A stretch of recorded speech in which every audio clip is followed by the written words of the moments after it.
Welcome back, everybody, to another deep dive where we try to make sense of all the crazy stuff happening in tech and social media. Yeah, it's a wild world out there. It really is. So today we are going to dive headfirst into some pretty big waves.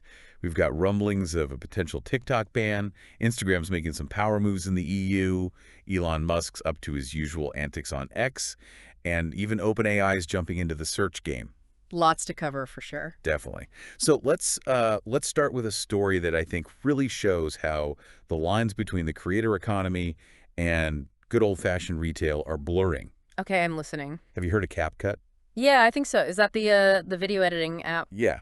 It's owned by ByteDance, you know, the company behind TikTok. Mm. And get this, they just rolled out this new package called Commerce Pro. And it's like a toolkit for retail businesses to make that super slick TikTok-style content.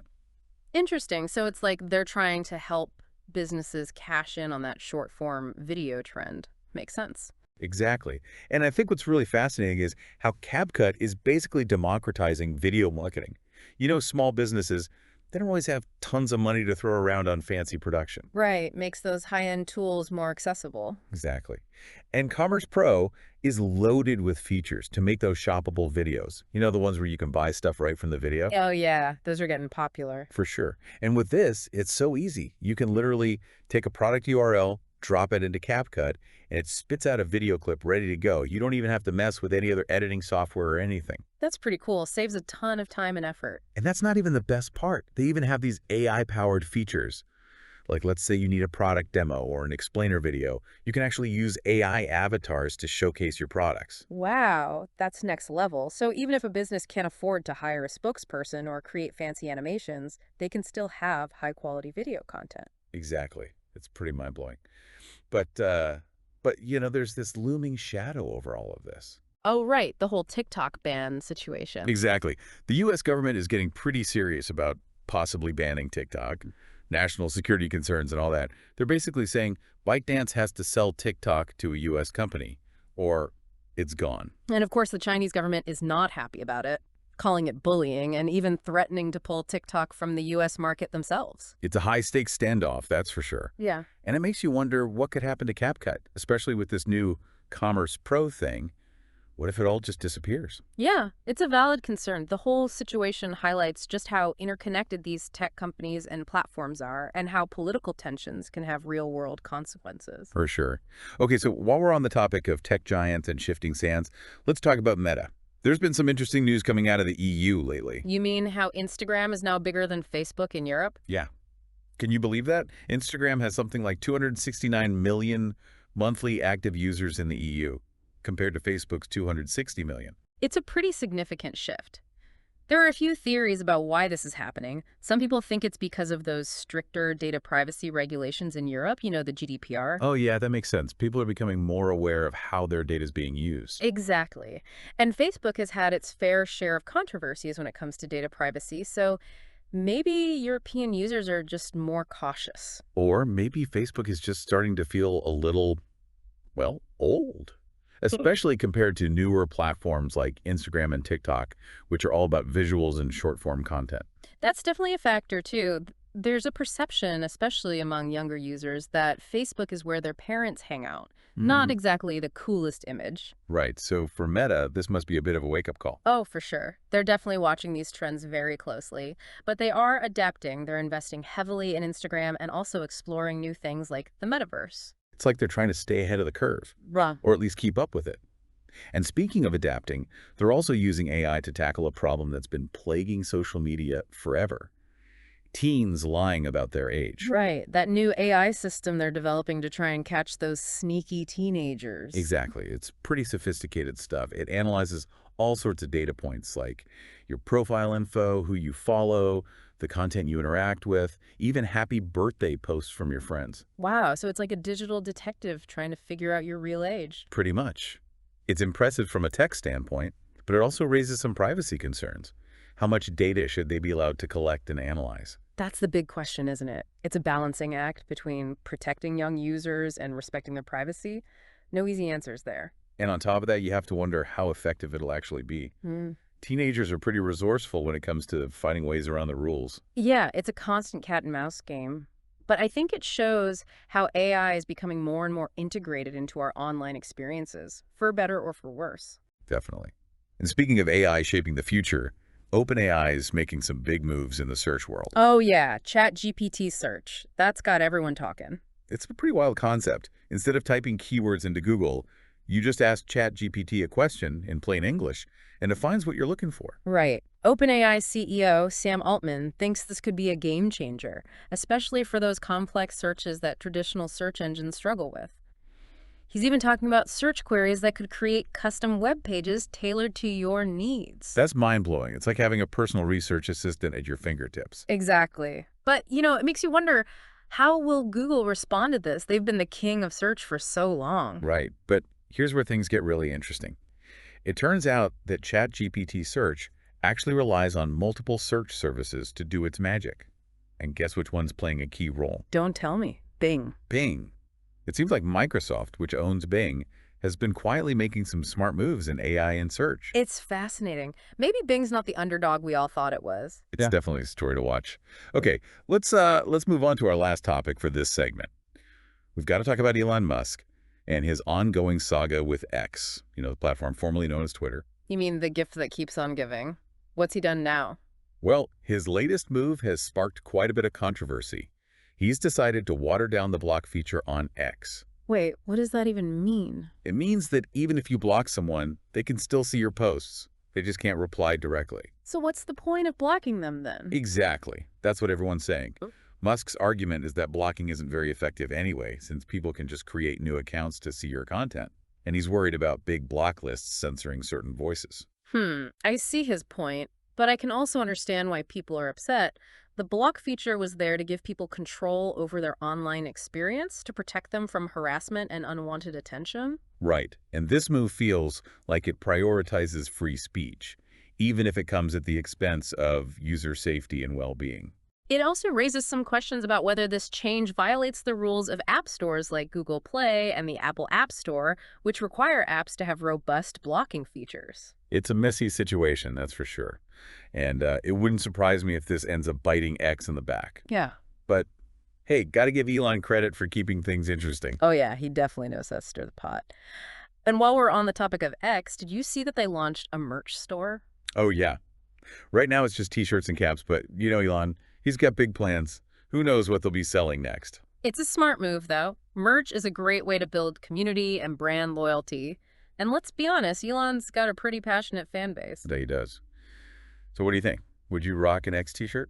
Maybe not today, but who knows? It would definitely be a conversation starter. Anyway, I think we've covered a lot of ground in this first segment. We've talked about everything from shottable videos to potential bans to the evolving role of AI. It's a lot to process, that's for sure. But we're really getting started. It's a wild world out there, for sure, in the tech and social media space. It really is. And you know what? Even with all the drama surrounding X, it's still a major player, especially when you think about holiday shopping. Oh, right. They just put out that holiday marketing guide, right, with tips for businesses. Exactly. And it's interesting because even with all the changes and uncertainty, X still has like over 500 million active users every month. That's a lot of potential customers. It's true. You can't really ignore a platform that big, especially during the holidays. It's like, why would a business ignore all those shoppers? Makes sense. I guess even with all the back and forth, people are still drawn to X. Maybe it's that real-time connection or the potential for something to go viral. Right. It's kind of like a digital town square. It can be exciting, even if it's a little chaotic. For sure. So I guess for businesses, X is still a pretty important tool, especially around the holidays when people are looking for gift ideas and deals. Totally. And their holiday marketing guide seems to get that. They're giving advice about trends, shopping dates, stuff to help businesses get noticed. It seems like they're still trying to be business friendly, even with all the internal drama going on. Yeah. It makes you wonder, though, how much of it is genuine, Yeah, it's hard to say what their real motives are. Elon definitely has his own vision for the platform, and it doesn't always seem to line up with what advertisers or even users want. It's like he's running a giant experiment, and we're all just part of it. Maybe. Okay, so let's circle back to that potential TikTok ban for a second. This isn't just a U.S. thing anymore, is it? No, it's definitely gone global. All those concerns about TikTok's data security and what the Chinese government might do with it have spread to other countries, too. Yeah, I've Heard rumblings about possible bans in Europe and even Australia.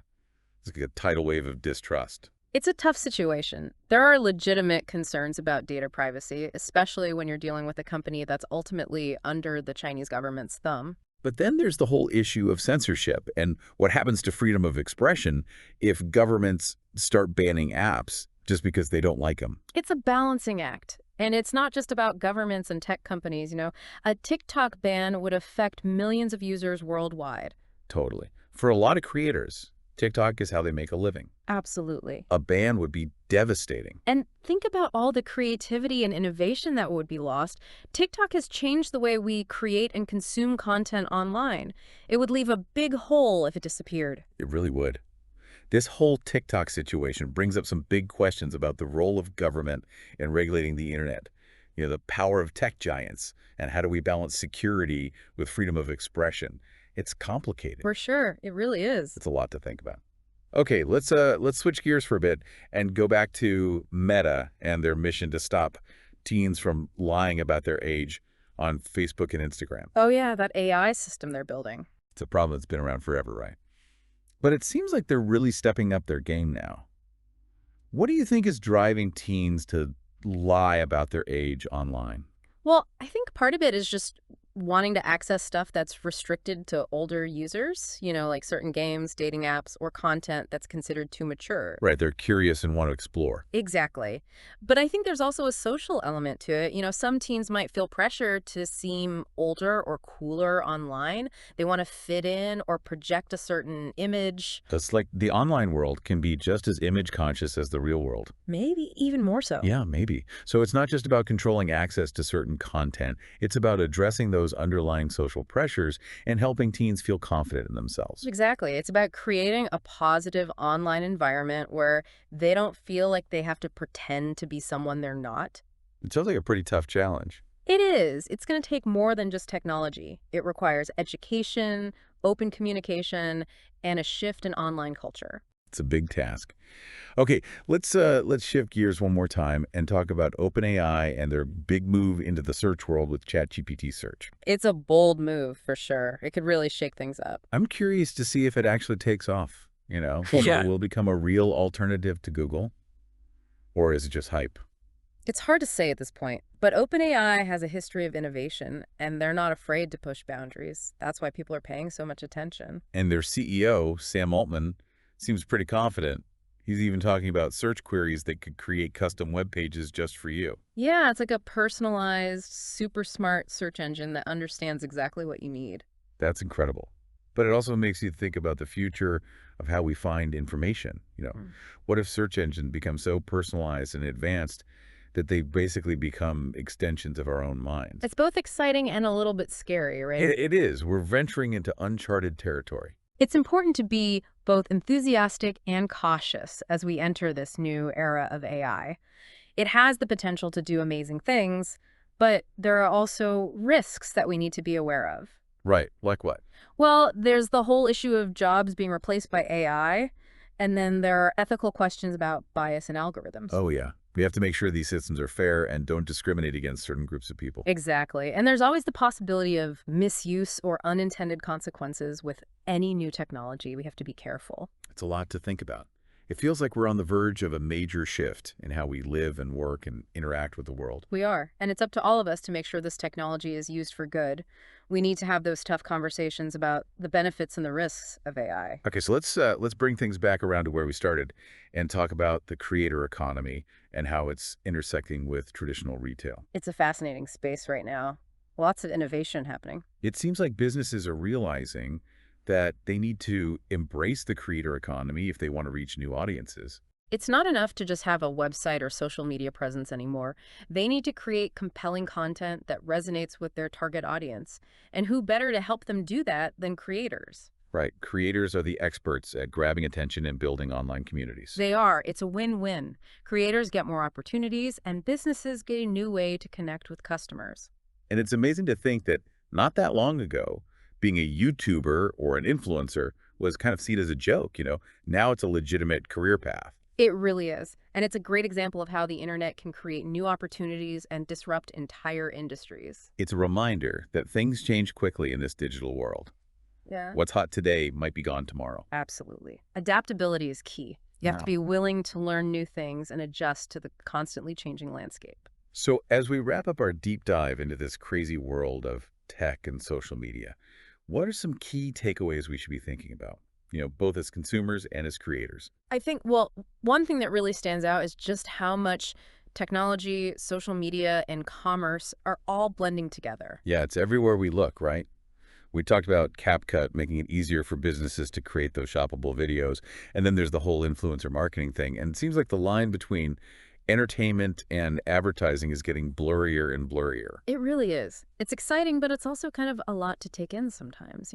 It's like, how do we keep up with all of this? I mean, it feels like things are changing every day. It is a lot. I think the key is to just be adaptable and be open to learning new things. We can't just expect things to stay the same. No, definitely not. We've got to be proactive. Seek out new information and just be willing to learn new skills. And be curious, right? I mean, that's how we learn. Exactly. And don't be afraid to try new things. This digital world is constantly evolving, and if we want to keep up, we have to evolve with it. I think that's a great point. And we also have to be really careful about what we believe, right? Oh, absolutely. With so much information out there, it's easy to get caught up in the hype or fall for misinformation. We have to be critical thinkers. Right. Don't just accept everything you see online at face value. Question things, dig a little deeper, and try to get different perspectives. And remember, technology is just a tool, right? It's how we use it that matters. That's such an important point. It can be used for good or for bad. It's our responsibility to make sure that technology is used in a way that benefits humanity, not the other way around. Absolutely. It's a powerful reminder that we're not just passive bystanders in all of this. We have a say in how technology shapes our world. So what's the one thing you would tell someone who's feeling a little lost or overwhelmed by all of this, all the changes happening in the digital world? Honestly, I think it goes back to what we were just saying. Embrace your curiosity, stay informed, and never stop learning.